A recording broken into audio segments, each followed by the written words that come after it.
6 నెలలు కష్టపడి ఇల్లు కట్టి సాయంత్రం వెళ్ళి కళ్ళు దాగి వచ్చి తగలబెట్టుకున్నాడు అని తెలుగులో ఒక సామెత.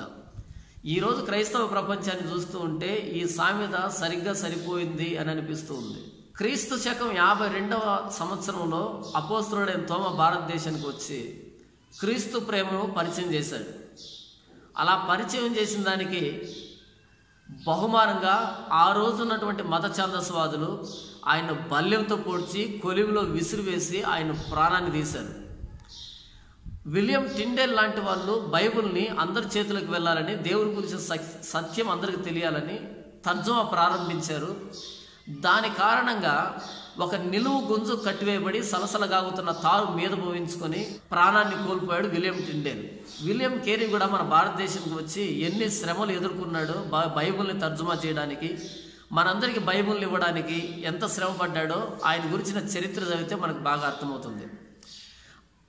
అపోస్తలులు మొదలుకొని క్రైస్తవ హతసాక్షులు, మిషనరీలు వారు ఇచ్చి వెళ్ళిన క్రైస్తవ్యాన్ని ఈరోజు మనం దాని విలువలను దిగజార్చాం, దాన్ని వెక్కిరింతల పాలు చేశాం అన్న దాంట్లో అన్నది 100% వాస్తవం. ఎలాగంటారా, ఈ మధ్య యూట్యూబ్ ఓపెన్ చేస్తే ఒక వీడియో నాకు కంటపడింది. అది 2018వ సంవత్సరం ఈస్టర్ రోజు ఏబిఎన్ ఛానల్లో జరిగిన ఒక ప్రోగ్రాం. ఈస్టర్ పండుగ రోజు ఏబిఎన్ ఛానల్ వాళ్ళు బాబు గోగినేని అనే ఒక నాస్తికుడిని వాళ్ళ ఛానల్ను పిలిపించి యేసు ప్రభు నిజంగా తిరిగి లేచాడా లేదా, యేసు ప్రభు దేవుడా కాదా, యేసు ప్రభు అద్భుతాలు సూచికలు చేశాడా లేదా అని యేసు ప్రభు జీవితాన్ని ఆయన ద్వారా విశ్లేషించారు. ఇది ఎలాగుందంటే, గాంధీ జయంతి రోజు గాడ్సేని గెస్ట్గా పిలిపించి గాంధీ గొప్పతనాన్ని గురించి మాట్లాడించినట్టుగా ఉంది. ఇది బాబు గోగినేని ఒక నాస్తికుడు, దేవుని నమ్మడు, దేవుడు లేడని కాదు, ఆయన నమ్మడు అంతే. ఆయన నమ్మలేదు కాబట్టే ఆయన నేను నమ్మలేదు అని ఆయన చెప్పుకుంటూ వచ్చాడు. కాబట్టి ప్రపంచంలో చాలా శాతం మంది దేవుని నమ్ముతున్నారు, దేవుడు అనే ఆ దానికి భయపడుతున్నారు. కాబట్టి దేవుడు లేడు అని కొత్తగా ఒక గొంతు వినిపించేసరికి చాలా కొత్తగా అనిపించింది, పాపులర్ చేసుకున్నారు, ఒక సెలబ్రిటీని చేశారు. కాబట్టి ఆయన తీసుకొచ్చి కూర్చోబెట్టుకున్నారు. బాబు గోగినేని దేవుని నమ్మడు. కానీ బైబిల్ ఎలా ప్రారంభమవుతుందంటే, ఆది యందు దేవుడు భూమి ఆకాశమును సృజించెను అని ప్రారంభమై దేవుడైన యెహోవా సెలవిచ్చినదేమనగా, దేవుని వాక్కు ప్రత్యక్షమై సెలవిచ్చినదేమనగా ఇదే యెహోవా వాక్కు అని దేవుడు చెబుతుంటే వ్రాసినట్టుగా బైబిల్ ఉంటుంది. అపోస్తలులు కూడా ఏమంటారంటే, మేము యేసు ప్రభువును కల్లారా చూసాము, ఆ జీవం ప్రభు అయిన యేసుక్రీస్తులో ఉంది, ఆయన మేము తగిలాము, ఆయన మేము నిదానించి చూసాము, మేము కనుగొన్నాము, దేవుడితో మేము తిరిగామని అపోస్తలులు చెప్పుకుంటూ వచ్చారు. ఇలా దేవుడితో పాటు ఉండి దేవుడిని అనుభవించి వ్రాసిన కొత్త నిబంధనను అపోస్తలులు రాశారు. దేవుడు చెబుతూ ఉంటే పాత నిబంధనని ప్రవక్తలు రాశారు. ఇలా దేవుణ్ణే ప్రధాన అంశంగా, దేవుణ్ణే పునాదిగా, దేవుణ్ణే కేంద్రంగా, దేవుణ్ణే శిఖరంగా కలిగి ఉన్నటువంటి బైబిల్ను విశ్లేషించడానికి బైబిల్ను నమ్మనటువంటి ఒక వ్యక్తి, దేవుని నమ్మనటువంటి బాబు గోగినేని ఏబిఎన్ ఛానల్ తీసుకుని వచ్చి ఆ రోజు ఒక ప్రోగ్రాం కండక్ట్ చేసింది. ఆ ప్రోగ్రాం పేరు బైబిల్ కథలు అనే పేరుతో ప్రోగ్రాం నడిపించారు. బైబిల్ కథలు. ఈ ప్రోగ్రాంలో వాళ్ళు చాలా మైండ్ గేమ్ ఆడారు. ఎలాగ ఆడారో చెబుతాను నేను. స్క్రీన్ని వాళ్ళు 3 భాగాలు చేశారు. 3 భాగాలు చేసి మధ్యలో ఒక భాగంలో యాంకరు బాబు గోగినేని కూర్చొని మాట్లాడుతున్నారు. యేసుప్రభు పునరుద్ధానం జరిగిందా లేదా అని. జరగలేదని ఆయన చెప్తూ ఉన్నాడు. దాని కుడి భాగంలో టైటిల్ రాశారు, ఆ ప్రోగ్రాం టైటిల్ బైబిల్ కథలు అని రాశారు. దాని ఎడం భాగంలో ఒక వీడియోని ప్లే చేశారు. ఆ వీడియో ఏంటి అంటే, ఎక్కడో ఒక చర్చిలో పరిశుద్ధాత్మ దేవుడు వచ్చాడని ఊగుతున్నటువంటి, గెంతులేస్తున్న, గందరగోళం చేస్తున్నటువంటి ఒక చర్చిలో జరుగుతున్న ఒక ప్రోగ్రామ్ షూట్ చేసి దాన్ని తీసుకుని వచ్చి ఆ వీడియోలో ప్లే చేస్తూ ఉన్నారు. అంటే నోరు మాట్లాడుతుంటే నొసళ్ళు వెక్కిరించినట్టుగా. వీరు మాట్లాడుతుంది ఒకవేళ ఎవరికైనా అర్థం కాకపోతే ఇటువైపు టైటిల్ చూసి తెలుసుకోవచ్చు, బైబిల్ కథలు అని. అంటే బైబిల్లో కథలు ఉన్నాయి, కథల పుస్తకం బైబిల్ అని టైటిల్లో చెప్పారు. అది పట్టించుకున్న వాళ్ళకి బాబు గోగినేని చెప్పే తీయటి మాటలు ఎక్కేటట్టుగా ప్రోగ్రాం చేశారు. ఒకవేళ ఇవి రెండు అర్థం కాకపోయినా సరే, ఇటువైపు ప్లే అవుతున్నటువంటి ఈ వీడియోలో క్రైస్తవులు ఒకరి మీద ఒకరు పడి దొర్లుతూ, చొక్కాయలు విప్పుతూ గందరగోళంగా ఉన్నటువంటి వీడియో ప్లే చేశారు. దాన్ని చూసిన ఎవరికైనా సరే, కామన్ సెన్స్ ఉన్న ఎవరికైనా సరే క్రైస్తవ్యం మూఢనమ్మకంతో కూడుకున్నది అని అర్థమయ్యే విధంగా ఆ వీడియోని వాళ్ళ ప్రోగ్రామ్ని ప్లాన్ చేశారు. నా బాధ వాళ్ళు ఆ రోజు ఆ ప్రోగ్రాం చేశారని కాదు. ఆ ఏబిఎన్ ఛానల్ వాళ్ళు ఈస్టర్ పండుగ రోజు యేసు ప్రభువును గౌరవించకుండా యేసు ప్రభువును కించపరచాలని ఆయన గురించి ప్రస్తావన టీవీలో తీసుకుని వచ్చారని నా బాధ కాదు. ఎందుకంటే అదొక ఛానల్ కాబట్టి వాళ్ళు వ్యాపారం చేసుకోవాలి. ఏదైతే ఎక్కువ కాంట్రవర్సీ అయితే ఎక్కువ రేటింగ్ వస్తుందో అలాంటి ప్రోగ్రాం వాళ్ళు సెలెక్ట్ చేసుకుంటారు. అందుకే వాళ్ళు అలాంటి తీసుకుని వచ్చుకున్నారు. నేను వాళ్ళు తప్పు పట్టట్లేదు, అది వాళ్ళ వ్యాపార ధర్మం. అది మనకు యేసుప్రభు దేవుడేమో కానీ వాళ్ళకు దేవుడు కాదు. వాళ్ళకు రేటింగ్ వచ్చేటువంటి ఒక టాపిక్ ఆయన. అయితే బాబు గోగినేని కూడా నేను ఏమాత్రం తప్పు పట్టడం లేదు. ఎందుకంటే ఆయన నాస్తికుడు. ఎవరు పిలిచినా ఎక్కడ పిలిచినా ఎవరు మాట్లాడమన్నా సరే ఆయన ఇలానే మాట్లాడతాడు. దేవుడు లేడు అంటాడు. ఒకవేళ దేవుడు ఉండి దేవుడు ప్రత్యక్షమై ఆయన ఎదురుగా వచ్చినా సరే ఆయన దేవుడు లేడు అని ఆయన అంటాడు. ఎందుకంటే ఆయన ఉనికే దేవుడు లేడు అనే దాని మీద ఆధారపడింది. ఆయన ఈ మధ్య ప్రజల మధ్యలో ఇంతగా కనిపిస్తున్నాడంటే దేవుడు లేడని చెప్తున్నాడు కాబట్టి ఆయనకు ఒక సెలబ్రిటీ స్థాయిని ఇచ్చారు. వాస్తవానికి మనం సమాజం సిగ్గుపడాల్సిన విషయం ఏంటంటే సమాజంలో ఎక్కువ శాతం మంది 90% మంది దేవుడు ఉన్నాడని నమ్ముతారు. ఏదో ఒక దేవుడిని అయితే కొలుస్తూ ఉంటారు. అలాంటి వాళ్ళందరూ కలిసి ఈయన చెప్పేటువంటి దేవుడు లేడనే మాటల్ని పబ్లిసిటీ చేసుకుని ఆయన సెలబ్రిటీ స్థాయి ఇచ్చారు.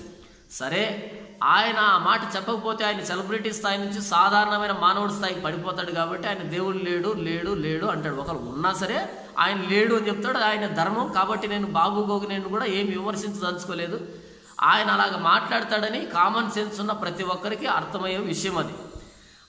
అయితే ఈ వీడియోలో ఉన్నటువంటి పాస్టర్లు, అమాయకపు వ్యక్తుల్ని మోసం చేస్తున్న పాస్టర్లు, వీరిని కూడా నేను విమర్శించదలుచుకోలేదు.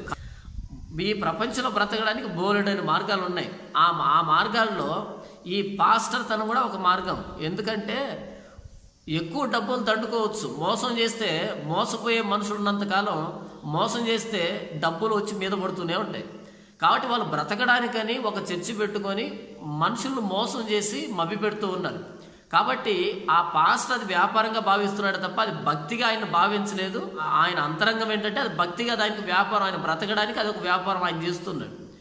ఇక్కడ నేను ఎవరి గురించి నేను బాధపడుతూ ఈ వీడియో చేస్తున్నా అంటే అక్కడ గంగ జాతరలో పూనకం వచ్చి ఊగినట్టుగా ఊగిపోతున్నటువంటి అమాయకపు క్రైస్తవులను చూసి నాకు జాలేసింది, బాధేసింది. నా మనసులో ఆవేదన అనిపించి ఈ వీడియో చేస్తూ ఉన్నాను.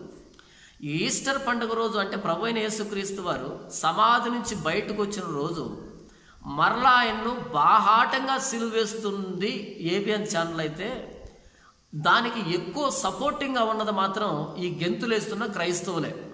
ఈ వీడియోని చూసిన తర్వాత నా మనసులో ఎంత బాధ అనిపించిందంటే, ఒకడు పిడివాకు తీసుకొని గుండెల్లో పొడిస్తే ఎంత బాధ అనిపిస్తుందో ఒక పాస్టర్గా యేసు ప్రభు నామ ప్రకటనే ప్రాణంగా పెట్టుకొని బ్రతుకుతున్నటువంటి నాకు అంత ఆవేదన మిగిల్చింది ఈ వీడియో.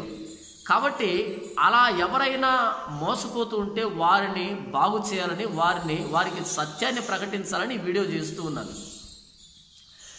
వారంటే నాకు ప్రేమ. ఎందుకంటే నేను కూడా ఒకప్పుడు ఇలా గెంతులు వేస్తూ ఉన్నటువంటి బ్యాచ్లో ఉన్నవాడినే. నేను బాప్తీసం తీసుకున్న కొత్తలో చర్చికి వెళ్తూ ఉన్నాను. ఆ చర్చిలో ఇదే సంప్రదాయం నడిచేది. ఇదే కాదు, ప్రపంచంలో ఎవరు యేసు ప్రభు మీద వ్యతిరేకంగా వీడియో చేయాలన్నా సరే, క్రైస్తవ మీద బురద చల్లాలన్నా సరే, వాళ్ళు పెట్టే వీడియో ఫుటేజ్ ఏంటంటే సరిగ్గా ఇలాంటిదే తీసుకుంటారు. ఒకరి మీద ఒకరు పడుతున్నట్టుగా, గెంతులు వేస్తున్నట్టుగా, కేకలు వేస్తున్నట్టుగా, కింద పడి దొర్లుతున్నట్టుగా గందరగోళమైన ఒక చర్చి వాతావరణాన్ని షూట్ చేసి దాన్నే వాళ్ళు వీడియోలో ప్లే చేస్తారు. ఇది ఒక సంప్రదాయం క్రైస్తవ్యంలో ఉంది. దీని పూర్వాపరాలు ఏంటి, ఎక్కడి నుంచి ఇలాంటి సంప్రదాయం ఒకటి క్రైస్తవ్యంలోకి వచ్చిందన్నది ఇప్పుడు నేను వివరించబోతూ ఉన్నాను. అది క్రిస్మస్ రోజు. ఆ క్రిస్మస్ రోజు నేను నా స్నేహితుని ఒకరిని వెంట పెట్టుకుని క్రిస్మస్కు తీసుకుని వెళ్ళాను. వాడు కూడా దేవుడిని నమ్మడు. వాడిని తీసుకుని వెళ్తే అక్కడ మొదట పాటలు పాడారు. ఆ పాటలు అయిపోయిన వెంటనే వాక్యం చెప్పాడు. వాక్యం అయిపోయిన వెంటనే ఇప్పుడు ఆరాధిద్దామని అందరూ లేచి నిలబడ్డారు, కళ్ళు మూసుకున్నారు. కళ్ళు మూసుకోగానే అక్కడ సంగీత వాయిద్యాలు వాయిస్తూ ఉన్నారు, రకరకాలుగా వాయిస్తూ ఉన్నారు. వాయిస్తుంటే వీళ్ళు కళ్ళు మూసుకొని పాటలు పాడుతూ ఉన్నారు. ఒక 10 నిమిషాలు జరిగిపోయేటప్పటికి సంగీత వాయిద్యాలు ఎక్కువ స్పీడ్తో కొట్టడం, ఎక్కువ బీట్ పెంచడం స్టార్ట్ చేశారు. పెంచగానే ఒక్కొక్కరు కేకలు వేస్తూ, చప్పట్లు కొడుతూ, కింద పడి దొర్లుతూ, కేకలు వేస్తూ, ఒకరి మీద ఒకరు పడిపోతూ విచిత్రంగా ప్రవర్తించారు. దాన్ని చూడగానే నా పక్కనున్న నా స్నేహితుడు నా వైపు చూసి హేళనగా నవ్వి ఒక మాట అడిగాడు, ఏంటిది గంగమ్మ జాతరలో పూనకం వచ్చి ఊగినట్టుగా ఊగుతున్నారు, మీ క్రైస్తవులు కూడా ఇలా ఊగుతారా అని నవ్వాడు. ఆ మీటింగ్ అయిపోగానే నేను పాస్టర్ దగ్గరికి వెళ్ళి, ఎందుకంటే నాకు అప్పట్లో బైబిల్ తెలియదు, నేను కొత్తగా చర్చికి వెళ్తూ ఉన్నాను, ఆ పాస్టర్ దగ్గరికి వెళ్ళి ఒక మాట అడిగాను, పాస్టర్ గారు నా ఫ్రెండ్ ఇలా అన్నాడు, ఇలాంటి విగ్రహారాధికులు కదా ఊగినట్టుగా మన చర్చిలో కూడా ఇలా ఎందుకు ఊగుతున్నారు, ఇది బైబిల్లో దీనికి సంబంధించి ఏమైనా ఉందా అని అంటే, ఆయన నన్ను కూర్చోబెట్టి నాకు చూపెట్టినటువంటి వాక్య భాగం ఏంటంటే అపోస్తలుల కార్యం 2వ అధ్యాయాన్ని చదివి ఆయన నాకు వివరించాడు. ఆ రోజు అవును వాస్తవమే కదా అనుకున్నాను. నేను కూడా వాళ్ళతో పాటు కొద్ది రోజులు ఊగాను, తూగాను, కింద పడి దొరిలాను. ఎందుకంటే పరిశుద్ధాత్మ దేవుడు నన్ను ఆవరిస్తున్నాడని, పరిశుద్ధాత్మ దేవుడు నన్ను కమ్ముకుంటున్నాడని, పరిశుద్ధాత్మ దేవుడు ప్రేరేపిస్తున్నాడని ఊగాను, గెంతాను. నేను కూడా అలా చేసిన వాడిని.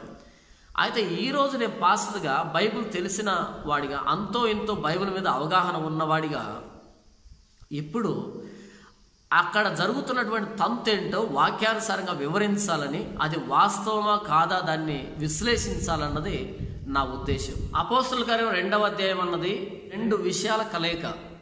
ఆత్మీయమైన అర్థము, చారిత్రక పరిజ్ఞానం, రెండిటి కలయిక అందులో ఉంది. ఆత్మీయమైన అర్థము ఆదికాండము 11వ అధ్యాయానికి సమాధానమే అపోస్తలుల కార్యం 2వ అధ్యాయం. ఆదికాండం 11వ అధ్యాయంలో మానవ జాతి దేవుడు అనుకున్నటువంటి ప్రణాళికను త్రోసిపుచ్చి ఒకే దగ్గర స్థిరపడి బాబెలు గోపురాన్ని కట్టి మేము గొప్పవారమే అని నిరూపించుకోవడానికి ప్రయత్నం చేసినప్పుడు దేవుడు వారి భాషలు ఒకరికి అర్థం కాకుండా వారిని అక్కడి నుంచి తారుమారు చేసి బాబెలు గోపురాన్ని పడగొట్టేశాడు. ఇది ఆదికాండం 11వ అధ్యాయంలో ఉంటుంది. అంటే మానవ జాతి ఏదైనా తోటలో ఎదురు తిరిగారు, అక్కడి నుంచి కూడా బాబెలు గోపురం వరకు కూడా మానవుడు దేవుడికి ఎదురు తిరుగుతూనే ఉన్నాడు. అలా ఎదురు తిరిగిన మానవుడిని దూరంగా పంపించేశాడు దేవుడు, భాషను తారుమారు చేసి. అలా దూరంగా వెళ్ళిన మానవ జాతిని మరొక్కసారి దేవుడు ఒక దగ్గర తీసుకుని వచ్చాడు. మరలా అవే భాషలను ఉపయోగించి ఆయన ఒక దగ్గరికి చేర్చాడు. ఇది అపోస్తలుల కార్యం 2వ అధ్యాయంలో పరిశుద్ధాత్మ దేవుడు వచ్చిన తర్వాత మరలా వారి భాషల్లో ఈ దేవుడి గురించి అర్థమయ్యేటట్టుగా పరిశుద్ధాత్మ దేవుడు చేశాడు. ఇది ఆత్మీయమైన అర్థం. చరిత్ర ఏంటంటే క్రీస్తు పూర్వం 3వ శతాబ్దంలో, క్రీస్తు పూర్వం 330 ప్రాంతంలో గ్రీకు వీరుడైన అలెగ్జాండర్ ప్రపంచ దేశాలన్నింటినీ జయించాడు. చాలా మట్టుకు ప్రపంచాన్ని ఆయన జయించాడు. ఆయన దండెత్తిన ప్రతి రాజ్యాన్ని ఆయన స్వాధీనపరుచుకున్నాడు, కత్తి చేత జయించాడు. ఒక్క యెరూషలేమును మాత్రమే ఆయన కత్తి చేత జయించలేకపోయాడు. ఒక్క బాణాన్ని కూడా యెరూషలేం మీద ఆయన ప్రయోగించలేదు. దానికి కారణం ఒకటి ఉంది. ఎప్పుడైతే అలెగ్జాండరు గాజాను కొట్టి ఫిలిస్తీయ దేశాన్ని జయించి యెరూషలేం మీదకి దండెత్తి వచ్చాడో, రాగానే ఆయన అనుకున్నాడు అందరూ యుద్ధ పంక్తులుగా తీర్చబడి ఆయనకు ఎదురు పడతారు, యుద్ధం చేసి యెరూషలేమును పట్టుకోవాలని ఆయన వచ్చాడు. అక్కడ రాగానే అలెగ్జాండర్ చక్రవర్తికి ఆశ్చర్యం వేసిన విషయము, ఆయన యెరూషలేం ఎదురుగా రాగానే యెరూషలేములో ఉన్నటువంటి సైన్యం అంతా తెల్లటి వస్త్రాలతో ఆయనకు స్వాగతం పలికారు. ముందు ఒక ప్రధాన యాజకుని వస్త్రాలు ధరించి, మిగతా వెనక భాగం అంతా తెల్లటి వస్త్రాలు ధరించి ఆయనకు ఎదురుపడ్డారు. అప్పుడు జనరల్ వచ్చి అడిగాడు, ఎందుకు మీరు ఇలా తెల్ల బట్టల్లో వచ్చారు, యుద్ధం చేయరా మీరు అని అడిగితే వాళ్ళు చెప్పిన సమాధానం, అయ్యా ఈ అలెగ్జాండర్ అనే ఈయన మాదీయ పారసీక రాజ్యం తర్వాత 3వ రాజు ఒక ఆయన వస్తాడు, ఆ రాజు ప్రపంచంలో చాలా భాగాన్ని జయిస్తాడని మా గ్రంథాల్లో రాయబడింది, దేవుడు మాకు ప్రవచన రూపంగా ముందే దానియేలు గ్రంథంలో చెప్పబడింది అని చెప్పారు. అలెగ్జాండర్ ఆ మాట విని ఆశ్చర్యపోయాడు. నా గురించి దేవుడు ముందే ప్రవచించాడా అని చాలా ఆశ్చర్యపోయాడు. ఇది ఎక్కడుంటుందంటే దానియేలు గ్రంథము 11వ అధ్యాయంలో ఈ మాట రాయబడి ఉంటుంది. బబులోను సామ్రాజ్యం తర్వాత మాదీయ పారసీక సామ్రాజ్యం వస్తుంది. దాని తర్వాత 3వ పెద్ద సామ్రాజ్యము గ్రీకు సామ్రాజ్యం వస్తుంది. అతడు విశాల భూభాగాన్ని స్వాధీనపరుచుకుంటాడన్నటువంటి ప్రవచనం రాశాడు. ఈ ప్రవచనాన్ని ప్రధాన యాజకులు అలెగ్జాండర్ చక్రవర్తికి చెప్తే అలెగ్జాండర్ చక్రవర్తి ముచ్చటపడ్డాడు. నా గురించి వీళ్ళ దేవుడు చెప్పాడు, అందుకని ఆ యెరూషలేమును ఆయన ఒక్క బాణాన్ని కూడా ప్రయోగించకుండా, ఇకపోతే తాను జయిస్తున్నది కేవలం దేవుడు వల్లే అని నమ్మినటువంటి జనాభా ఎంత నమ్మకంగా ఉంటారు. కాబట్టి ఈ యూదుల్లో ప్రధానులందరినీ తీసుకునినా తాను జయించినటువంటి రాజ్యాల మీద అధిపతులుగాను కార్యదర్శులుగా నియమించాడు. కారణం, ఇంతకంటే నమ్మకమైన వాళ్ళు ఇంకెవరు దొరకరు. ఆ మిగతా ఉన్న వాళ్ళు జయిస్తే బలవంతంగా ఉన్నారు, కానీ వీళ్ళు నేను వాళ్ళ దేవుడు చెబితే వచ్చినటువంటి ఒక వ్యక్తినని, వాళ్ళ ప్రవచనాల్లో నా గురించి వ్రాయబడిందని నమ్మేటువంటి వీళ్ళు నాకు నమ్మకమైన వాళ్ళు. కాబట్టి ఇలాంటి యూదులందరినీ ఆయా దేశాల్లో అధిపతులుగాను కార్యదర్శులుగాను అలెగ్జాండర్ చక్రవర్తి నియమించాడు. ఇది క్రీస్తుకు పూర్వం 330 సంవత్సరం నుంచి జరుగుతున్నటువంటి తంతు. అలా యూదులు యెరూషలేం విడిచిపెట్టి ప్రధానులందరూ కూడా చుట్టుపక్కల దేశాలన్నింటిలో స్థిరపడ్డారు. ఆ దేశాలు ఏంటేంటని చెప్పాడు అపోస్తుల గారు 2వ అధ్యాయంలో. అవి నేను ఒకసారి చదివి మీకు వినిపిస్తాను. అపోస్తుల గారు 2వ అధ్యాయంలో 16 దేశాల గురించి అక్కడ రాయబడింది.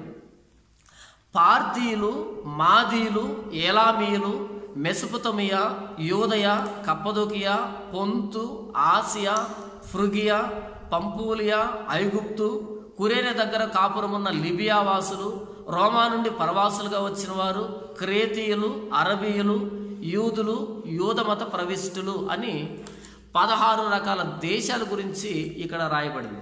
ఇలా 16 దేశాలు స్థిరపడ్డారు. అయితే యూదులకి ఒక సంప్రదాయం ఉంది. ఎన్ని పనులున్నా సరే సంవత్సరానికి 3 సార్లు, అంటే 3 పండుగలకి ప్రతి పురుషుడు, యూదుడైన ప్రతి పురుషుడు కూడా యెరూషలేముకు వచ్చి యెరూషలేములో దేవుణ్ణి ఆరాధించాలి, యెరూషలేము దేవుడికి పండుగ చేయాలన్నటువంటి చట్టం, ఆజ్ఞ ధర్మశాస్త్రంలో ఉంది. అవేంటంటే 1 పస్కా పండుగ, 2 పర్ణశాలల పండుగ, 3 పెంతెకోస్తు పండుగ. ఈ 3 పండుగలకి యూదుడు అని పిలువబడే ప్రతి ఒక్కడు యెరూషలేముకు వచ్చి ఖచ్చితంగా హాజరు కావాల్సిందే. ఇది ఆజ్ఞ, దేవుని ఆజ్ఞ. అయితే ప్రభువైన యేసుక్రీస్తు వారు పస్కా పండుగ రోజు ఆయన సిలువెక్కాడు. లేఖనాల ప్రకారం ఆయన పస్కా పండుగ రోజు సిలువెక్కాడు. ఆయన సిలువెక్కిన ఆ పస్కా పండుగ దగ్గర నుంచి 7 వారాలు లెక్క పెట్టాలి. 7 ఏళ్ళ 49 రోజులు. ఆ తర్వాత వచ్చే 50వ రోజునే పెంతెకోస్తు పండుగ అని పిలుస్తారు. ఆ పెంతెకోస్తు పండుగనే వారాల పండుగ అని, ప్రథమ ఫలాల పండుగ అని కూడా పిలుస్తారు. అయితే పస్కా పండుగకు అందరూ వచ్చారు. ఆ రోజు యేసుప్రభు సిలువ వేయబడ్డాడు, వెళ్ళిపోయారు. తర్వాత మరలా పెంతెకోస్తు పండుగని మరలా 16 దేశాల్లో ఉన్నటువంటి యూదులు, అధికారులు అక్కడికి వచ్చారు. ఇది 300 సంవత్సరాలుగా ఇది జరుగుతున్నటువంటి వ్యవహారం. ఇది ఆ రోజు పస్కా పండుగ, ఆ రోజు పెంతెకోస్తు పండుగని వాళ్ళు వచ్చి వాళ్ళ బంధువుల ఇళ్లలో వాళ్ళు ఉన్నారు. అయితే ఉదయాన్నే తెల్లవారుజామున 4 గంటలకే అకస్మాత్తుగా ఒక బలమైన పెద్ద గాలి, గంభీరమైన శబ్దంతో నిద్రపోతున్న వారికి ఒక గంభీరమైనటువంటి గాలి భయంకరంగా తోలడం అని వాళ్ళు గమనించారు. ఆ గాలి నేరుగా వెళ్ళి అపోస్తలులు ప్రార్థన చేసుకుంటున్నటువంటి మేడగదిలోనికి వెళ్ళినట్టుగా వాళ్ళు గమనించి ఆ గాలి వెంబడి వాళ్ళు వచ్చి అక్కడికి వచ్చారు. ఏం జరుగుతుంది, ఎందుకు ఈ గాలి వచ్చిందో చూద్దామని వచ్చారు. యేసు ప్రభు పుట్టాడు అని చెప్పడానికి ఆకాశంలో నక్షత్రం ఎలాగైతే పుట్టిందో, ఆ నక్షత్రం జ్ఞానుల్ని ఆయన దగ్గరికి ఎలాగైతే నడిపించిందో, పరిశుద్ధాత్మ దేవుడు ఈ లోకానికి వచ్చాడని చెప్పడానికి బలమైన గాలి ఆకాశం నుంచి దేవుడు పంపించాడు ఆ మేడగదిలోనికి. అలా మేడగదిలోనికి రాగానే అపోస్తలులు వారు ప్రవచిస్తూ ఉన్నారు. ప్రవచించడం అంటే స్పష్టంగా ఎదుటి వ్యక్తికి అర్థమయ్యే విధంగా మాట్లాడేదాన్ని ప్రవచించటం అని అంటారు బైబిల్ పరిభాషలో. పాత నిబంధనలో భవిష్యత్తు చెప్పడం అంటారు. ఇక్కడ 2వ అధ్యాయంలో ప్రవచనం అనేది ఏంటి అంటే స్పష్టంగా ఎదుటి వ్యక్తికి అర్థమయ్యే విధంగా అర్థవంతంగా వివరించేదాన్ని ప్రవచనం అనే భాషలో ఇక్కడ రాయబడింది. ఇంగ్లీష్లో అట్టరెన్స్ అని ఉంటుంది. అట్టరెన్స్ అంటే ఎదుటి వ్యక్తికి అర్థమయ్యే విధంగా చెప్పేదాన్ని అట్టరెన్స్ అంటారు. ప్రాఫసీ అని రాయబడలే, అక్కడ అట్టరెన్స్ అనే మాట రాయబడింది. అలా 16 దేశాల వ్యక్తులు అక్కడికి వచ్చేటప్పటికే అపోస్తలులు ప్రవచిస్తున్నారు అని తెలుగు బైబిల్లో ఉంది. ఇంగ్లీష్ బైబిల్లో అట్టరెన్స్ అనే పదాన్ని ఉపయోగించారు. అట్టరెన్స్ అంటే స్పష్టంగా మాట్లాడుతూ ఉన్నారు. ఏం మాట్లాడుతున్నారు, ఇది పెద్ద ప్రశ్న. వాళ్ళు 16 దేశాల నుంచి వచ్చినటువంటి వారికి అర్థమయ్యే విధంగా వారి భాషల్లో మాట్లాడారు. ఉదాహరణకి ఐగుప్తు దేశాన్ని పరిపాలిస్తున్నటువంటి యూదుడికి ఐగుప్తు దేశం భాష బాగా వచ్చు. హెబ్రీ భాష వచ్చు, ఐగుప్తు దేశ భాష వచ్చు. అయితే ఆ ఐగుప్తు భాషలోనే అతనికి వారితో మాట్లాడారు. ఇలా వాళ్ళు ప్రవచిస్తూ ఉన్నారు. వచ్చిన వీళ్ళు ఏమనుకున్నారంటే వీళ్ళేదో మందు తాగారేమో, అందుకనే వీళ్ళు మాట్లాడుతున్నారు అని అనుకున్నారు. అయితే చూస్తే వారు నోటుకొచ్చినట్టు మాట్లాడటం లేదు. వీళ్ళు అనుకున్నారు వీళ్ళు నోటుకొచ్చినట్టు మాట్లాడుతున్నారు అని అనుకున్నారు దూరం నుంచి చూసి. అయితే దగ్గరికి వెళ్ళి చూడగానే వాళ్ళు నోటుకొచ్చినట్టు మాట్లాడటం లేదు. చాలా స్పష్టంగా వారి వారి భాషల్లో ఏ దేశం నుంచి వచ్చాడో ఆ వ్యక్తి భాషలో వీళ్ళు మాట్లాడుతున్నారు. ఇందులో ఆశ్చర్యకరమైన విషయం ఏంటంటే అపోస్తలులు 12 మంది కూడా ఎక్కువ శాతం మంది చేపలు పట్టేవాళ్ళు. చేపలు పడుతూ ఉంటే యేసుప్రభు పిలిచాడు. ఇలాంటి వీరికి అరామిక్ భాష, హెబ్రీ భాష వచ్చు, కానీ మిగతా భాషలు రావు. చేపలు పట్టుకునే వాళ్ళంటే పెద్దగా జ్ఞానం లేని వాళ్ళు. అయితే అలాంటి వాళ్ళు అధిపతులుగా ఆయా దేశాల్లో దూర దేశాల్లో ఉంటే వారి భాషలోనే వారికి సువార్త ప్రకటించారు. అంత స్పష్టంగా చెప్పారు. కనుక ఆశ్చర్యపోయారు. ఈ విషయాన్నే ఆ పాస్టర్ చూపెట్టారు నాకు. వారు ప్రవచించుతుండ్రి అని. కొత్త మద్యాన్ని సేవించారేమో అని మిగతా వాళ్ళు అనుకున్నారంటే వాళ్ళు ఏదో మాట్లాడారు వీళ్ళకి అర్థం కాకుండా అని ఈ 2 సందర్భాలు నాకు చూపెట్టాడు. అయితే అక్కడ వాళ్ళు దూరం నుంచి చూసి ఏదో అనుకున్నారు కానీ దగ్గరికి వెళ్ళి చూసిన తర్వాత వారి వారి భాషల్లోనే స్పష్టంగా మాట్లాడుతున్నారని గమనించారు. వారు ప్రవచిస్తున్నారు అంటే ఏదో కొత్త తెలియనటువంటి భాషలో కాదు, వీరికి వచ్చిన భాషల్లో అట్టరెన్స్ ఉచ్చరిస్తూ ఉన్నారు, స్పష్టంగా చెప్తూ ఉన్నారు ఈ 2 విషయాలు. ఇప్పుడు ఏమని ప్రకటించారు వాళ్ళు ఆ రోజు? ఆ అపోస్తలులు ఆయా భాషల్లో వారికి వచ్చిన భాషల్లో మిగతా దేశాల నుంచి వచ్చిన యూదులు వారి వారి భాషల్లో ఏమని ప్రకటించారు అనంటే పరిశుద్ధాత్మ దేవుడు మనకి అపోస్తలుల కార్యం 2వ అధ్యాయంలో ఒక శాంపిల్గా వాళ్ళందరూ ఒకే విషయాన్ని బోధించారు. అందులో శాంపిల్గా అంటే ఒక్కొక్కరు లేచి వారి వారికి సంబంధించిన గుంపుకి బోధించారు. చాలామంది వచ్చారు. ఆ చాలా మందిలో అందరూ అడుగుతూ ఉంటే ఆ 12 మంది అక్కడ ఉన్నటువంటి వాళ్ళందరూ కూడా ఒక్కొక్కరు ఒక్కొక్క గుంపుకి ప్రకటన చేశారు. వారు ఏ ప్రకటన చేశారన్నది అపోస్తలుడైన పేతురు ప్రకటన చేసినటువంటి ప్రకటన, అపోస్తలుడైన పేతురు చెప్పినటువంటి ప్రసంగాన్ని మాత్రమే పరిశుద్ధాత్మ దేవుడు మనకి బైబిల్లో రాయించాడు. ఇప్పుడు దానిని ఒకసారి నేను మొదటి నుంచి చివరి వరకు పూర్తిగా చదివి వినిపిస్తాను. అపోస్తలుల కార్యం 2వ అధ్యాయం 14వ వచనం నుంచి. అయితే పేతురు ఆ 11తో కూడా లేచి నిలిచి బిగ్గరగా వారితో ఇట్లా నేను, యోదయ మనుషులారా, యెరూషలేములో కాపురమున్న సమస్త జనులారా, ఇది మీకు తెలియనుగాక. చెవియొగ్గి నా మాటలు వినుడి. మీరు ఊహించున్నట్టు వీరు మత్తులు కారు, పొద్దు పొడిచి జామైనా కాలేదు. యోవేలు ప్రవక్త ద్వారా చెప్పబడిన సంగతి ఇదే. ఏమనగా, అంత్య దినములందు నేను మనుషులందరి మీద నా ఆత్మను కుమ్మరించెదను. మీ కుమారులను మీ కుమార్తెలను ప్రవచించెదరు. మీ యవ్వనులకు దర్శనములు కలుగును. మీ వృద్ధులు కలలు కందురు. ఆ దినములలో నా దాసుల మీదను నా దాసులందరి మీదను నా ఆత్మను కుమ్మరించెదను కనుక వారు ప్రవచించెదరు. పైన ఆకాశమందు మహత్కార్యములను, క్రింద భూమి మీద సూచక క్రియలను, రక్తమును, అగ్నిని, పొగ, ఆవిరిని కలుగజేసేదను. ప్రభువు ప్రత్యక్షముగా ఆ మహాదినము రాకమునుపు సూర్యుడు చీకటిగాను చంద్రుడు రక్తముగాను మారుదురు. అప్పుడు ప్రభువు నామమును బట్టి ప్రార్థన చేయి వారందరూ రక్షణ పొందుదురు అని దేవుడు చెప్పుచున్నాడు. ఇశ్రాయేలు వారులారా, ఈ మాటలు వినుడి. దేవుడు నజరేయుడగు యేసు చేత అద్భుతములను, మహత్కార్యములను, సూచక్రియలను మీ మధ్య చేయించి ఆయనను తన వలన మెప్పు పొందిన వానిగా మీకు కనబరిచును. ఇది మీరే ఎరుగుదురు. దేవుడు నిశ్చయించిన సంకల్పమును ఆయన భవిష్యత్ జ్ఞానమును అనుసరించి అప్పగింపబడిన ఈయనను మీరు దుష్టుల చేత సిలువ వేయించి చంపితిరి. మరణం ఆయనను బంధించి ఉంచుట అసాధ్యము గనుక దేవుడు మరణ వేదనను తొలగించి ఆయనను లేపెను. ఆయనను గూర్చి దావీదు ఇట్లనెను, నేను ఎల్లప్పుడూ నా ఎదుట ప్రభువును చూచుతుంటిని. ఆయన నా కుడి పార్శ్వమున ఉన్నాడు కనుక నేను కదల్చబడను. కావున నా హృదయం ఉల్లసించును, నా నాలుక ఆనందించును, మరియు నా శరీరం కూడా నిరీక్షణ కలిగి నిలకడగా ఉండును. నీవు నా ఆత్మను పాతాళంలో విడిచిపెట్టవు, నీ పరిశుద్ధిని కుళ్ళు పట్టనీవు. నీవు నాకు జీవ మార్గములు తెలిపితివి, నీ దర్శనం అనుగ్రహించి నన్ను ఉల్లాసంతో నింపెదవు. సహోదరులారా, మూల పురుషుడకు దావీదును గురించి నేను మీతో ధారాళంగా మాట్లాడవచ్చును. అతడు చనిపోయి సమాధి చేయబడిను. అతని సమాధి నేటి వరకు మన మధ్య ఉన్నది. అతడు ప్రవక్త అయి ఉండెను గనుక అతని గర్భఫలములో నుండి అతని సింహాసనం మీద ఒకని కూర్చుండబెట్టెదను అని దేవుడు తనతో ప్రమాణపూర్వకముగా ఒట్టు పెట్టుకున్న సంగతి అతడు ఎరిగి, క్రీస్తు పాతాళంలో విడవబడలేదనియు ఆయన శరీరము కుళ్ళిపోలేదనియు దావీదు ముందుగా తెలుసుకుని ఆయన పునరుద్ధానమును గురించి చెప్పెను. ఈ యేసును దేవుడు లేపెను, దీనికి మేమందరము సాక్షులము. కాగా ఆయన దేవుని కుడి పార్శ్వమునకు హెచ్చింపబడి పరిశుద్ధాత్మను గూర్చిన వాగ్దానము తండ్రి వలన పొంది మీరు చూచుచు వినుచున్న దీనిని కుమ్మరించి ఉన్నాడు. దావీదు పరలోకమునకు ఎక్కిపోలేదు, అయితే అతడిట్లనెను, నేను నీ శత్రువులను నీ పాదముల క్రింద పాదపీఠముగా ఉంచు వరకు నీవు నా కుడి పార్శ్వను కూర్చుండమని ప్రభువు నా ప్రభువుతో చెప్పెను. మీరు సిలువ వేసిన ఈ యేసునే దేవుడు ప్రభువుగాను క్రీస్తుగాను నియమించెను. ఇది ఇశ్రాయేలు వంశమంతయు రూఢిగా తెలుసుకునవలనని చెప్పెను. వారు ఈ మాట విని హృదయంలో నొచ్చుకొని, సహోదరులరా మేమేమి చేతుమని పేతురును కడమ అపోస్తలులను అడుగగా,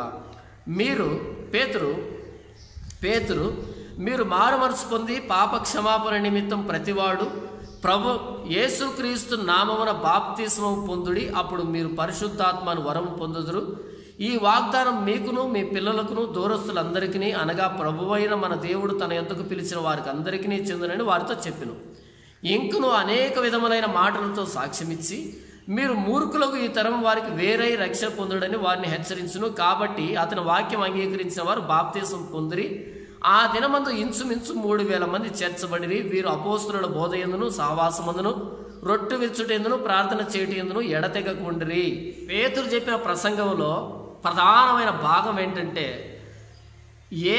మీరు సిలువ వేసిన ఈ యేసునే దేవుడు ప్రభువుగాను రక్షకుడుగాను నియమించనని ఇశ్రాయేలు వంశమంతయు రూఢిగా తెలుసుకోవాలి. ఇది ఆయన ప్రధాన అంశం. మిగతా అపోస్తలులు కూడా దీనినే వారి వారి భాషల్లో చెప్పారు. అంటే పరిశుద్ధాత్మ దేవుడు ఈ భూమి మీదకి రాగానే ప్రకటించిన ప్రకటన, సిలువ మీద మరణించిన యేసు ప్రభు ఎవరో ఇశ్రాయేలుకి అర్థమయ్యేటట్టుగా బోధించాడు ఆయన, స్పష్టంగా ప్రవచించాడు ఆయన. మరి అంతకుముందు వారికి అర్థం కాలేదా అంటే అర్థం కాలేదు. వారు ఇంకా పండుగలు చేసుకుంటూనే ఉన్నారు, అధిపతులుగా ఆయా దేశాల్లో ఉన్నారు. అయితే పరిశుద్ధాత్మ దేవుడు ఎప్పుడైతే పేతురు ద్వారా మాట్లాడించాడో అప్పుడు వారు అడిగిన మాట, సహోదరులారా మేము ఏం చేయాలి? మాకు అర్థమైంది, మేము దోషులమి, మేము పాపులమి, మా ద్వారానే యేసుప్రభు సిలువెక్కాడు, మేము ఆయన ఎవరో తెలియకుండా ఆయన మేము సిలువేశాం, ఇప్పుడు మేమేం చేయాలని నొచ్చుకుని మరీ అడిగారు. హృదయంలో నరకబడి, హృదయంలో పొడవబడి, అంటే మనస్సాక్షి చేత గద్దించబడి మేమేం చేయాలి అని అడిగారు. పరిశుద్ధాత్మ దేవుడు ఈ లోకానికి వచ్చి ఆయన చేసినటువంటి పని, శిలువ మీద మరణించిన యేసు ప్రభువే దేవాది దేవుడు, రక్షకుడు, సృష్టికర్త ఆయనే. ఇన్ని రోజులు ఆదికాండం మొదలుకొని మలాకి గ్రంథం వరకు ప్రవక్తలందరూ ప్రవచించిన దేవుడు ఈయనే అని వారి హృదయానికి ప్రత్యక్షపరిచాడు. వారి హృదయంలో ఉన్న పాపాన్ని వారికి బయలుపరిచాడు. వారు ఉన్నటువంటి దోషాలను, వారి అతిక్రమాలన్నింటినీ వారికి ఎత్తి చూపెట్టాడు. ఇది పరిశుద్ధాత్మ దేవుడు చేసినటువంటి పని. చాలా మంది ఏమనుకున్నారంటే పరిశుద్ధాత్మ దేవుడు వస్తే ఆ శబ్దము కలుగగా అనగానే వాళ్ళు అరిచిన శబ్దం కాదు, అక్కడ బలమైన గాలి వేగంగా వీస్తూ వచ్చింది కదా, ఆ శబ్దం వినగానే అని అర్థం. ఆ బలమైన గాలి నేరుగా ఆ మేడగదిలోకి వెళ్ళి అగ్ని నాలుకలుగా విభాగింపబడి వారిలో ఒక్కొక్కరి మీద వాలింది. అంటే అర్థము, ఈ భూ సంబంధమైన నాలుకలు కావవి, పర సంబంధమైన నాలుకలు. నేను ఉపమానంగా చెబుతున్నాను. అగ్ని నాలుకలుగా వారు ఒక్కొక్కరి మీద వాలి వారిని ఎలా సిద్ధపరిచింది, ఎలా సమర్థులుగా చేశాడు పరిశుద్ధాత్మ దేవుడు అంటే, ప్రభు అయిన యేసుక్రీస్తు వారిని గురించి ధైర్యంగా ప్రకటించే స్థాయికి వారు తీసుకుని వచ్చాడు. వారు ఎందుకు అసలు ఆ మేడగదిలో దాక్కుని ప్రార్థన చేస్తున్నారంటే, వారికి ప్రాణభయం పొంచి ఉంది. వారి నాయకుడినే సిలువేసి చంపిన ఇశ్రాయేలు జాతి వారిని చంపకుండా విడిచిపెడుతుందా? అందుకని వారి మేడగదిలో దాక్కుని భయపడుతూ ఉన్నారు. అలా భయపడుతున్న వారిని దేవుడు ఆయన గురించి చనిపోయేంత వరకు, హతసాక్షులుగా మరణించేంత వరకు ధైర్యంగా సాక్షించే స్థాయికి ఎవరు తీసుకొచ్చారంటే పరిశుద్ధాత్మ దేవుడు తీసుకొని వచ్చాడు. ఇక్కడ బైబిల్ దేవుడి గురించి ఒక చిన్న మాట మీతో నేను చెప్పాలి.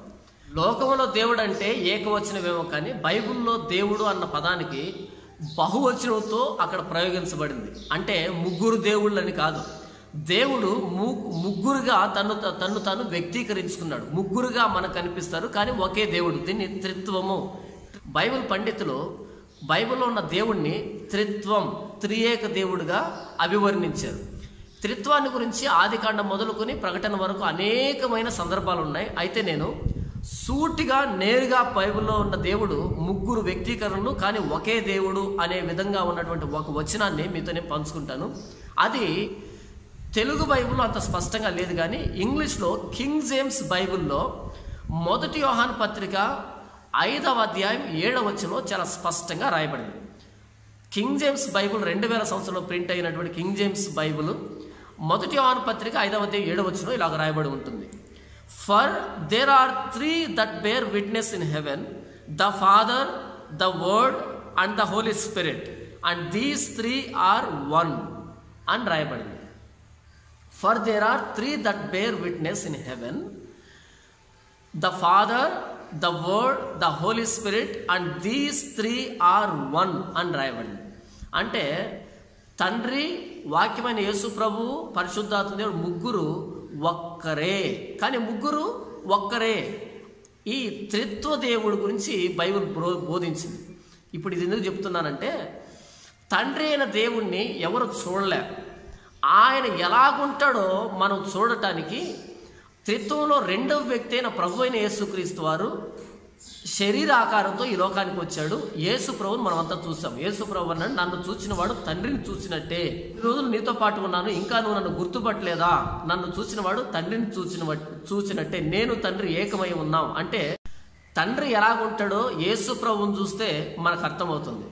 యేసు ప్రభు బ్రతికున్నప్పుడు ఆయన శిష్యులు వేరేగున్నాడు, ఆయన వేరేగున్నాడు. అంటే పక్క పక్కనున్నా సరే శిష్యులు లోపలికి వెళ్ళలేకపోయాడు. యేసుప్రభు బయట ఉన్నాడు, ఆయన మానవుడిగా శరీరంలో బయట ఉన్నాడు. అయితే యేసుప్రభు వెళ్ళిపోయిన తర్వాత వచ్చిన మూడవ వ్యక్తి, త్రిత్వంలో మూడవ వ్యక్తి అయిన పరిశుద్ధాత్మ దేవుడు ఆత్మగా వచ్చాడు. ఈయన సరాసరి నేరుగా మానవ హృదయం లోపలికి వెళ్ళాడు. అపోస్తలుడు లోపలికి వెళ్ళాడు ఆయన. ఈ తేడా మనం గమనించాలి. తండ్రి అయిన దేవుణ్ణి ఎవరు చూడలేదు. రెండవ వ్యక్తి అయిన ప్రభు అయిన యేసుక్రీస్తును ప్రపంచం చూసింది, శరీరధారిగా చూసింది. ఆయన శిలువ మరణించాడు, మన పాపాలు క్షమించాడు. ఆయన వెళ్ళిపోయిన తర్వాత వచ్చిన త్రిత్వంలో మూడవ వ్యక్తి అయిన పరిశుద్ధాత్మ దేవుడు ఆత్మస్వరూపుగా వచ్చాడు. ఆయన నేరుగా మన లోపలికి, గుండెల లోపలికి వెళ్ళాడు, మన జీవితం లోపలికి వెళ్ళాడు పరిశుద్ధాత్మ దేవుడు.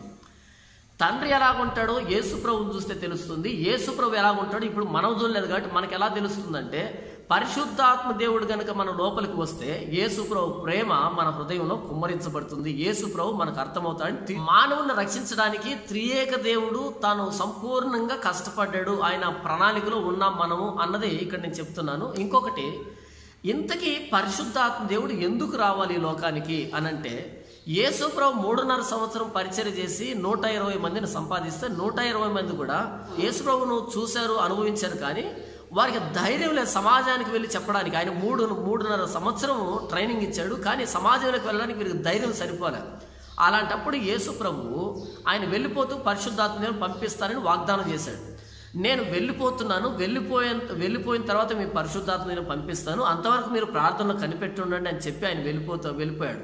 ఎందుకు పరిశుద్ధాత్మ దేవుడు అంటే, ఆయన పరిశుద్ధాత్మ మీదకి వస్తే మీరు శక్తిని పొందుతారు కనుక మీరు యూదయ, సమరయ, భూదిగంతాల వరకు నాకు సాక్షులుగా ఉంటారు. మొట్టమొదటిది ఎందుకు పరిశుద్ధాత్మ దేవుడు అంటే, బలహీనంగా భయపడుతున్నటువంటి ఈ అపోస్తలులను ధైర్యపరచడానికి, వీరు లోపల దేవుడు ప్రవేశించి సువార్త యేసుప్రభు మరణాన్ని గురించి ప్రకటించడానికి పరిశుద్ధాత్మ దేవుడు మొట్టమొదటిగా లోకానికి వచ్చాడు. రెండవదిగా పరిశుద్ధాత్మ దేవుడు ఎందుకు వచ్చాడు అంటే, యేసు ప్రభు నేను చెప్పవలసిన సంగతులు అనేకం ఉన్నాయి, కానీ ఇప్పుడు మీరు సహించలేరు. ఈ సిలువు గురించిన మర్మాన్ని మీరు సహించలేరు. ఇప్పుడు నేను చెప్తూ కూర్చోవడానికి నా సమయం లేదు. నేను ఆదరణకర్తని మీ దగ్గర పంపిస్తాను, ఆయన మిమ్మల్ని సర్వసత్యంలోనికి నడిపిస్తాడు. ఈ సిలువును గురించిన సర్వసత్యము, నా మరణాన్ని గురించిన సర్వసత్యము, నా జీవితాన్ని గురించి సర్వసత్యము, నా దైవత్వం యొక్క మర్మం అంతటిని కూడా పరిశుద్ధాత్మ దేవుడు మీకు బయలుపరుస్తాడు, బోధపరుస్తాడు. మూడవదిగా ఆయన వచ్చి పాపాన్ని గురించి, నీతిని గురించి, తీర్పుని గురించి మిమ్మల్ని ఒప్పింపజేస్తాడు. నాలుగవదిగా పరిశుద్ధాత్మ దేవుడు అనే పదంలోనే పరిశుద్ధుడు, మనల్ని పరిశుద్ధులుగా మార్చడానికి పరిశుద్ధాత్మ దేవుడు వచ్చాడు. గలతీ పత్రిక 5వ అధ్యాయంలో 22వ వచనంలో అక్కడ చెప్పిన ఆత్మ ఫలాలు పరిశుద్ధాత్మ దేవుడు ఎవరికైతే వచ్చి ఉంటాడో, పరిశుద్ధాత్మ దేవుడు వస్తే ఈ ఆత్మ ఫలాలన్నీ ఆ వ్యక్తిలో కనిపిస్తాయి. అందుకు పరిశుద్ధాత్మ దేవుడు వచ్చాడు. యెషయా గ్రంథము 6వ అధ్యాయంలో యెషయాకి దేవుడు దర్శనం కలుగుతుంది. సైన్యములకు అధిపతి అయిన యెహోవా పరిశుద్ధుడు, పరిశుద్ధుడు, పరిశుద్ధుడు, పరిశుద్ధుడని శరాపులు, కెరూబులు సైతం మానక రాత్రింబవళ్ళు దివారాత్రములు ఆయన గురించి పొగుడుతున్నాయి, గణపరుస్తున్నట్టుగా కనిపించింది. అంటే దేవుడు పరిశుద్ధుడు. మరి దేవుడు అంత పరిశుద్ధుడైతే మానవుడు ఆ పరిశుద్ధుడి ఎదుట నిలవబడుకుంటే మన పరిస్థితి ఏంటి? యెషయా కేకలు వేశాడు, నేను నశించిపోతున్నాను, నేను మరణిస్తున్నాను, ఆయన ఎంత పరిశుద్ధిని నేను చూశానని బాధపడుతూ ఉన్నాడు. అయితే మనము ఆ పరిశుద్ధుడి ఎదుట నిలవబడటానికి పరిశుద్ధాత్మ దేవుడు మనల్ని సిద్ధపరచడానికి లోకానికి వచ్చాడు. ఎస్తేరును అహష్వేరోషు ఎదుట నిలబెట్టడానికి హేగే ఎలా నిర్ణయించబడ్డాడో, పరిశుద్ధుడైన దేవుని ఎదురుగా పాపైన మనల్ని సిద్ధపరచడానికి, మనల్ని ఆయన సమర్పించడానికి పరిశుద్ధాత్మ దేవుడు మన లోపలికి వచ్చాడు. పరిశుద్ధాత్మ దేవుడి ప్రధానమైనటువంటి పరిచర్య శిలువ మీద మరణించిన యేసు ప్రభు ఎవరో మానవుడి హృదయానికి అర్థమయ్యేటట్టుగా బోధించడమే. అపోస్తుల కార్యాన్ని ఎలా రాయొచ్చు అంటే gospel of Jesus Christ according to Holy Spirit అనే పదాన్ని మనం రాయొచ్చు. మత్తయి యేసు ప్రభు గురించి సువార్త చెప్పాడు, మత్తయి సువార్త. మార్కు గారు యేసు ప్రభువును వివరించారు, దాన్ని మార్కు సువార్త అంటారు. లూకా గారు దాన్ని యేసు ప్రభు గురించి చెప్పారు, దాన్ని లూకా సువార్త అంటారు. యోహాన్ చెప్పిన దాన్ని యోహాన్ సువార్త అంటారు. పరిశుద్ధాత్మ దేవుడు యేసు ప్రభు గురించి వివరించిన దాన్ని అపోస్తుల కార్యం అనే పేరుతో మనకు రాయబడింది. వాస్తవానికి అది పరిశుద్ధాత్మ దేవుని సువార్త. పరిశుద్ధాత్మ దేవుడు యేసు ప్రభు గురించి చెప్పినటువంటి సువార్త. 1వ అధ్యాయం మొదలుకొని 28వ అధ్యాయం వరకు అపోస్తుల కార్యంలో మనం చూస్తే 40కి పైగా పరిశుద్ధాత్మ దేవుని గురించిన సందర్భాలు రాయబడ్డాయి. ప్రతి సందర్భంలో యేసు ప్రభువును వివరించటమే తప్ప, యేసు ప్రభు శిలువును వివరించటమే తప్ప, కంటికి గట్టినట్టు వివరించడం, చూపెట్టడం, హృదయంలో కార్యం జరిగించడం తప్ప వేరే పని పరిశుద్ధాత్మ దేవుడు చేసినట్టుగా అపోస్తుల కార్యంలో లేదు. పరిశుద్ధాత్మ దేవుడు వరాలు ఇచ్చిన, ఆయన కృపావరాలు ఇచ్చిన, ఆయన తలాంతులు ఇచ్చిన, ఆయన స్వస్థతలు చేసిన, ఆయన అద్భుతాలు చేసిన ప్రతిదీ కూడా యేసు ప్రభు శిలువును చూపెట్టడానికి సూచీలుగా మాత్రమే, యేసు ప్రభువును శిలువును చూపెట్టే విధంగా మాత్రమే పరిశుద్ధాత్మ దేవుడు కార్యం జరిగించాడు. ఒకసారి గ్రీసు దేశస్తులు యేసు ప్రభువును చూద్దామని వచ్చారు. యేసు ప్రభువును చూద్దామని వచ్చి ఫిలిప్పుని అడిగారు, యేసు ప్రభువును మేము చూడాలంటే. ఫిలిప్పు వెళ్ళి యేసు ప్రభుతో చెప్పాడు, యేసు ప్రభువా గ్రీసు దేశస్తులు మిమ్మల్ని చూడాలంట అంటే యేసు ప్రభు ఫిలిప్పుతో చెప్పిన మాట, గోధుమ గింజ భూమిలో పడి చావకుండిన ఎడల అది ఒంటిగానే ఉండి నశించును, అది చచ్చిన ఎడల విస్తారముగా ఫలించున్న మాట యేసు ప్రభు చెప్పాడు. దాని అర్థము యేసు ప్రభు శిలువలో ఒక్కడిగా ప్రాణం పెట్టాడు, ఆయన మరణించాడు. ఎప్పుడు? పస్కా పండుగ రోజు మరణించాడు. పస్కా పండుగ అయిపోయిన 50వ రోజు కోత ప్రథమ ఫలాల పండుగ రోజున పరిశుద్ధాత్మ దేవుడి లోకానికి వచ్చి యేసు ప్రభు శిలువు గురించి ప్రకటించి, అంటే చనిపోయిన ఒక్క గోధుమ గింజ అయిన ప్రభు అయిన యేసుక్రీస్తు వారి గురించి చెప్పి ఆ రోజు 3000 మంది బాప్తిసం తీసుకున్నారు. యేసు ప్రభు చెప్పిన మాట, గోధుమ గింజ భూమిలో పడి చావకుండిన ఎడల అది ఒంటిగానే ఉండి నశించును, అది చచ్చిన ఎడల విస్తారంగా ఫలించును. పస్కా పండుగ రోజు చనిపోయిన ఒక్క గోధుమ గింజ అయిన ప్రభు అయిన యేసుక్రీస్తు వారిని గురించి వివరించడం ద్వారా 50వ రోజు ప్రథమ ఫలాల పండుగ రోజు పరిశుద్ధాత్మ దేవుడు 3000 గోధుమ గింజలు తయారు చేశాడు.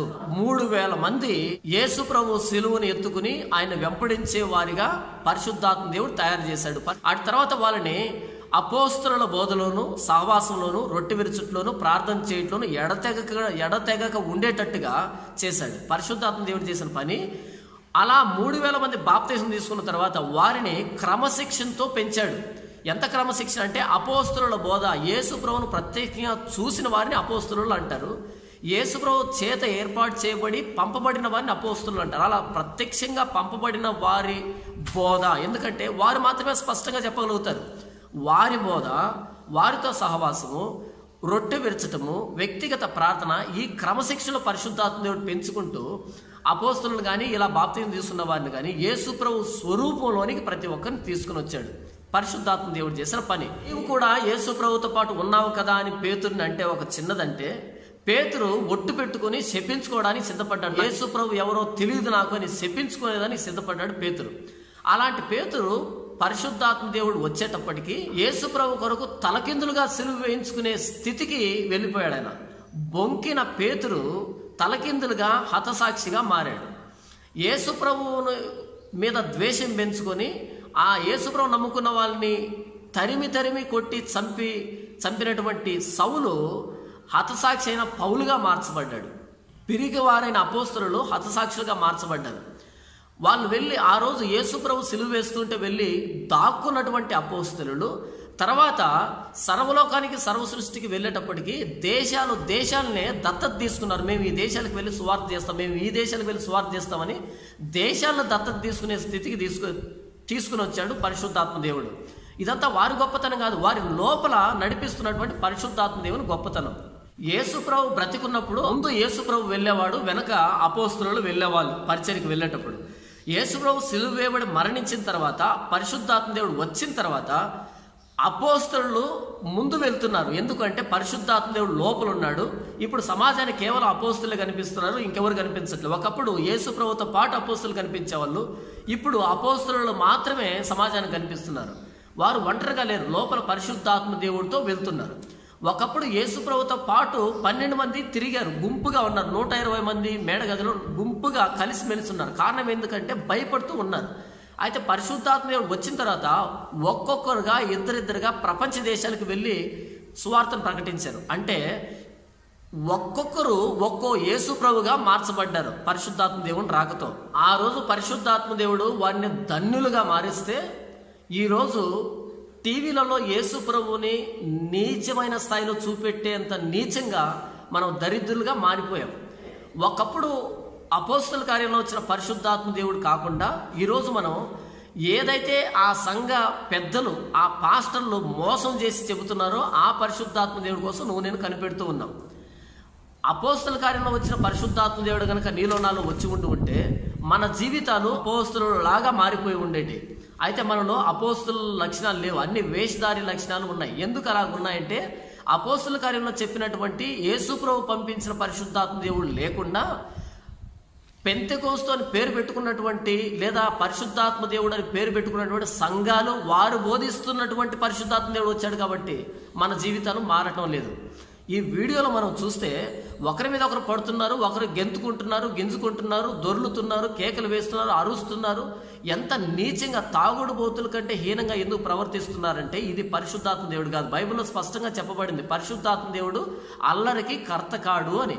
ఎవరైనా మీలో ప్రవచిస్తూ ఉన్నప్పుడు కొత్త వ్యక్తి లోపలికి మందిరంలోకి వస్తే వాడు మీరు మాట్లాడుతున్న మాటలు విని తాను పాపిని అని గ్రహించాలి అని బైబిల్ బోధిస్తే ఈరోజు ఏం జరుగుతుందంటే ఇలా దొర్లుతున్న సంఘంలోకి ఎవరైనా కొత్త వ్యక్తి వస్తే హేళన చేసే పరిస్థితికి ఇలాంటి క్లిప్పింగ్లు తీసుకొని టీవీలలో క్రైస్తవ అందరి మీద బురద జల్లే స్థాయికి ఈరోజు క్రైస్తవ సంఘం కొన్ని సంఘాలు దిగజారాయని చెప్పడానికి నేను చాలా బాధపడుతూ ఉన్నాను.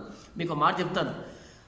జంతువుల్లో పక్షుల్లో చాలా పక్షులు ఉన్నాయి. అందులో గొడ్లగూబ వేటాడే విధానం చాలా వింతగా ఉంటుంది, చాలా దారుణంగా ఉంటుంది. గొడ్లగూబ రాత్రిపూట పిల్లిని కానీ నక్క పిల్లని కానీ కుక్క పిల్లని కానీ దేన్నైనా ఒకదాన్ని పట్టుకుంటే వీటిని ముందు కళ్ళు పొడుస్తుంది. అది ఆ కళ్ళు పొడిచిన తర్వాత ఎంత పెద్ద జంతువు అయితే మాత్రం ఏం చేస్తుంది, కళ్ళు పొడిచిన తర్వాత అది గిలగిల కొట్టుకుంటూ అక్కడే ఉండాల్సిందే, తారాడుతూ ఉండాలి.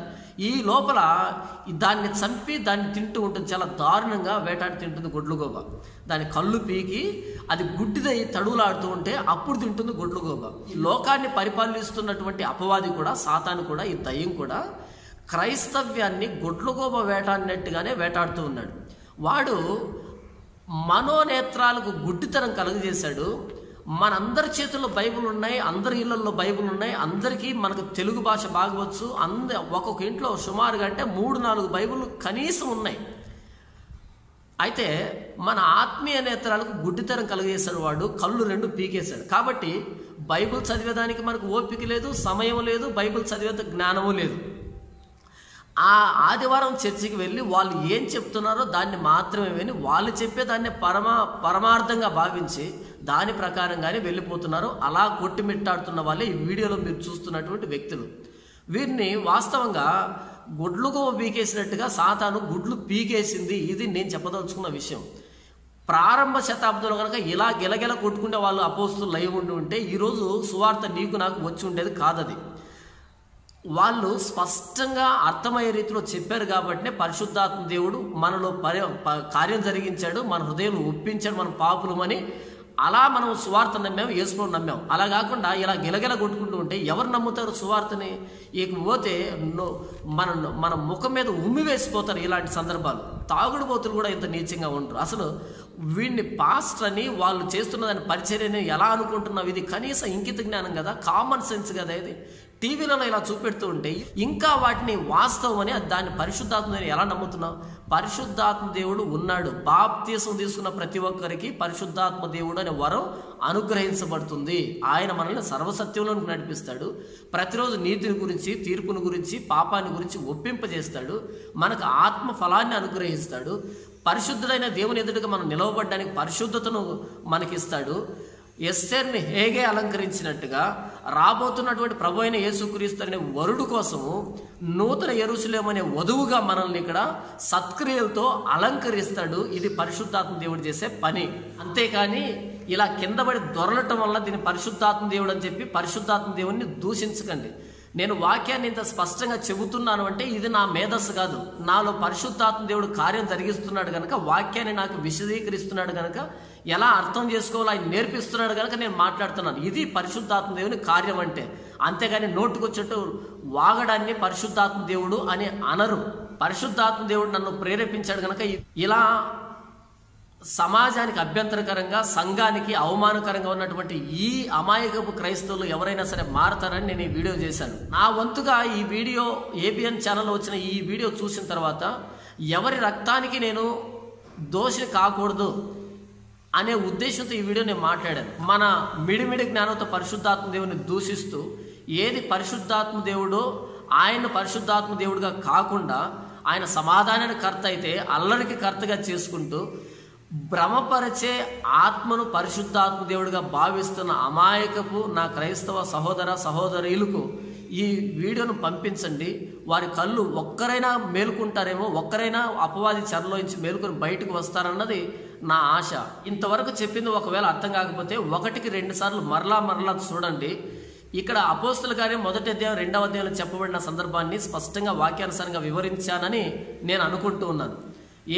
ఏ డినామినేషన్ దూషించాలన్నది నా ఉద్దేశం కాదు, కానీ ఎవరి మాయలో పడి మోసపోవద్దు. వాక్యాన్ని నమ్మండి, బైబిల్ను చదవండి, చరిత్రను తిరగవేయండి. అంతే తప్ప వ్యక్తులు పూజ చేసుకుంటూ, సంస్థలు పూజ చేసుకుంటూ వారు చెప్పేదాన్నే పరమార్థంగా తీసుకొని పరిశుద్ధాత్మ దేవుణ్ణి ఆయన మనం అవమానపరుస్తూ భ్రమపరిచే ఆత్మను పరిశుద్ధాత్మ దేవునిగా చిత్రీకరించుకొని మనం ఏదో ఊగిపోయి ఈ ఉద్రేకంలో మనకు పరిశుద్ధాత్మ దేవుడు వచ్చాడు. ఇంటికి వెళ్ళిన తర్వాత మరలా అవే తగాదాలు, అవే గొడవలు, అవే పాత అలవాట్లు, పాత లక్షణాలు, జీవితం ఏమాత్రం మారకుండా మనం బ్రతికితే మనం వెళ్ళేది నరకానికి అనే మాట ఒకసారి గుర్తుకు తెచ్చుకోండి. పరిశుద్ధాత్మ దేవుడు సమాధానకర్త కానీ అల్లరి కర్తగాడు. ఆయన స్పష్టంగా మాట్లాడతాడు కానీ గందరగోళంగా ఆయన అరవడు. ఇలా అరుస్తున్న వాళ్ళు పరిశుద్ధాత్మ పట్టిన వాళ్ళు కాదు, భ్రమపరిచే ఆత్మను పెట్టుకుని బ్రతుకుతూ ఉన్న వాళ్ళు.